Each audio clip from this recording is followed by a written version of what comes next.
Hello friends, few simple sentences பார்ப்போம். நான் போகணும், நான் போக வேண்டும். முஜே ஜானா ஹை. அதே நான் போக விரும்புகிறேன் அப்படின்னா மை ஜானா சாகதா ஹூங்.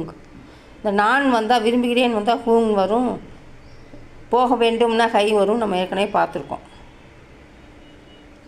சொல்லு பதாவோ, எங்கேன்னு சொல்லு கஹாங் பதாவோ, இல்லைன்னா கிதர் பதாவோ. எப்படின்னு சொல்லு கைசே பதாவோ. எப்போதுன்னு சொல்லு கப் பதாவோ. யாருடன்னு சொல்லு கிஸ்கே சாத் பதாவோ. எதில்னு சொல்லு கிஸ்மேங் பதாவோ. நீ போகலாம் அப்படின்னா தும் ஜா சக்தே ஹோ. நீங்கள் இருவரும் போகலாம் ஆப் தோனோங் ஜா சக்தே ஹைங். பாய்.